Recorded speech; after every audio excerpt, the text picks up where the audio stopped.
રાજ્યભરમાં ભાજપના નેતા આજકાલ ચર્ચામાં છે અને આ વચ્ચે મોરબીમાં ધારાસભ્ય પ્રકાશ વરમોરાને લઈ અને રાજકીય વિવાદ ઉગ્ર બની ગયો છે। તેમની કથિત ચેટ સોશિયલ મીડિયા પર વાયરલ થતા ચર્ચાનો માહોલ જામ્યો છે।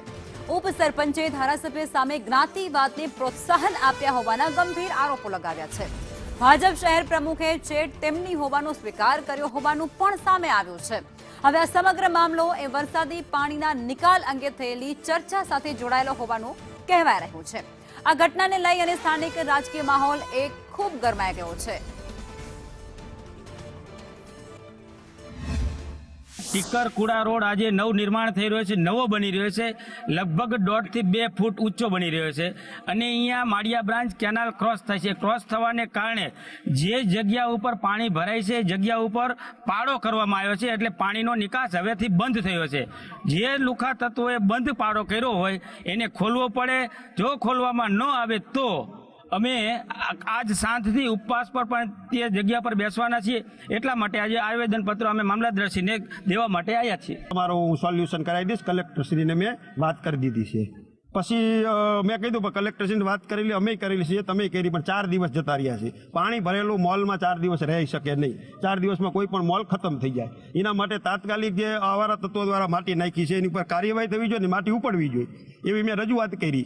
તો મને કે એ જે આવારા તત્વો છે એ હિન્દુ છે કે મુસલમાન છે, પેલા કોણે કીધું? અંદર લખીને આવ્યું, હજી છે જ રૂબરૂ। કોનો નંબર? ધારાસભ્ય શ્રી પ્રકાશભાઈ વરમોરા એમને કીધું કે હિન્દુ છે કે મુસ્લિમ છે, અને હિન્દુ હોય તો કઈ કાસ્ટ છે, એટલે હિન્દુમાં એ તો કઈ કોમ છે એ રીતે પૂછવામાં આવ્યું। મેં પછી હિન્દુ મુસલમાનનું કહ્યું, મેં એમ લખ્યું આમ આદમી પાર્ટીના સદસ્ય શ્રી છે અને એનું નામ મેં ટૂંકમાં આપ્યું હતું એ લખીને એનું। અને આજ મુદ્દે સંવાદદાતા જગદીશ અમારી સાથે જોડાયા છે। જી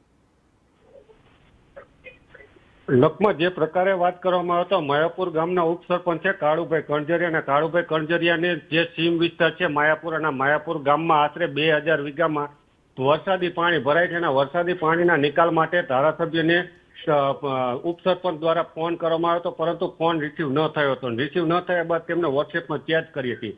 આ વોટ્સએપ ચેટમાં જે પ્રકારે કહેવામાં આવી રહ્યું છે કે મોબાઈલમાં હિન્દુ મુસ્લિમ તેમજ કાસ્ટ વિશેની ચર્ચા થઈ છે। આ કથિત રીતે ચેટ જે વાયરલ થઈ છે, અને જે પ્રકારે સંદેશ ન્યૂઝે જ્યારે કાળુભાઈ કણજરિયાનો સંપર્ક કર્યો હતો ત્યારે કાળુભાઈ કણજરિયાએ ખુદ સ્વીકાર કર્યો કે હા મેં જ ધારાસભ્ય પ્રકાશભાઈ વરમોરા સાથે વાતચીત કરી હતી અને આ વાતચીત મેં કરી છે। તેઓ હિન્દુ મુસ્લિમ અને કાસ્ટ વિશેના મને પ્રશ્નો કર્યા હતા।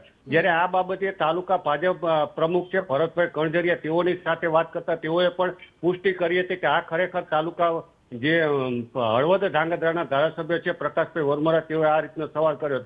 એટલે જે પ્રકારે આ પ્રશ્નો ઉઠી રહ્યા છે તે લઈને હવે ભાજપના નેતાઓ હિન્દુ મુસ્લિમ અને કાસ્ટ જોઈને જ કામ કરશે કે કેમ, તેને લઈને હવે તો સવાલ ઉઠી રહ્યા છે।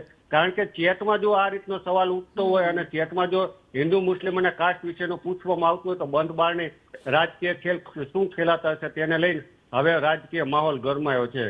આભાર લખમાં જી, આભાર।